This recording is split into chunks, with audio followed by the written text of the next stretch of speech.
है शेखावाटी लाइव, धड़कन शेखावाटी की। देश की सीमाओं पर अपनी जान कुर्बान करके देश में रहने वालों की रक्षा करने वाले फौजी जवानों की दिन दहाड़े हत्या हो जाए और उनके परिवार को इंसाफ नहीं मिले और इंसाफ मांगने की इतनी बड़ी सजा मिले कि दूसरे फौजी भाई की भी दिन दहाड़े हत्या करने की बात परिजनों द्वारा कही जा रही है। इससे बड़ी शर्म की बात इस देश के सिस्टम के लिए क्या होगी।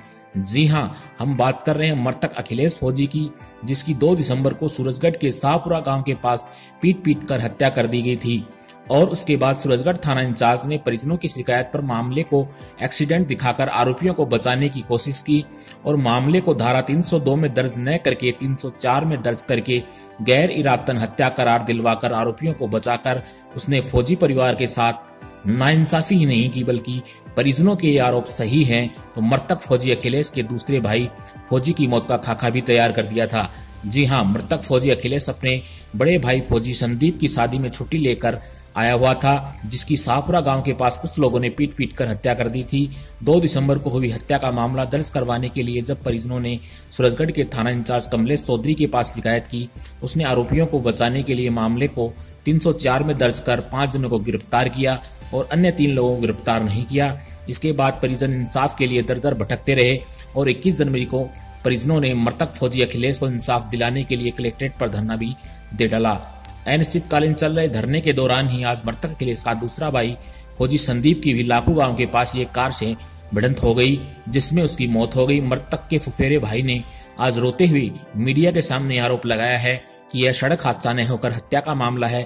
यदि यह सही है तो सवाल उठता है कि एक ही परिवार के बल्कि यूं कहें देश के 2 फौजी लाडलों की हत्या कर दी जाए और हत्यारे खुलेआम घूमते रहे। इससे बड़ी सिस्टम की विफलता क्या होगी। मृतक के परिजन अभी भी धरने के ऊपर हैं और उन्होंने घोषणा की है कि जब तक हत्यारों को गिरफ्तार नहीं किया जाएगा हम मृतक संदीप फौजी का शव नहीं लेंगे।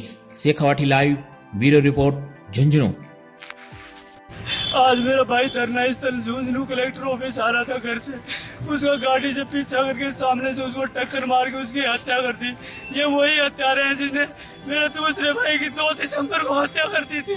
ये वही हत्यारे हैं। ये बहुत दिन से पीछा कर रहे थे हमारा।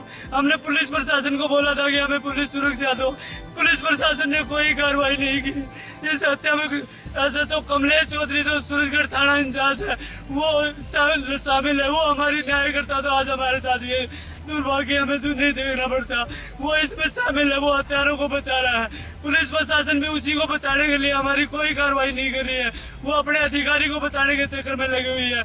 आज हमें यहाँ पे 21 दिसंबर से धरने पे बैठे 21 जनवरी से, फिर भी हमें कोई सुनवाई नहीं कर रहा। प्रशासन हमें सांत्वना दे रहा है। हम धरना प्रदर्शन करेंगे, पुलिस के खिलाफ नारे प्रदर्शन करेंगे, डेड बॉडी नहीं उठाएंगे जब तक हमारे खिलाफ।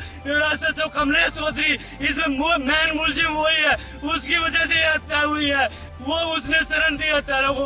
अगर हमें उसी टाइम न्याय मिल जाता तो क्यों हम इधर धरना देते, क्यों हमें यहाँ पे पड़ाव पे पड़े रहते हैं।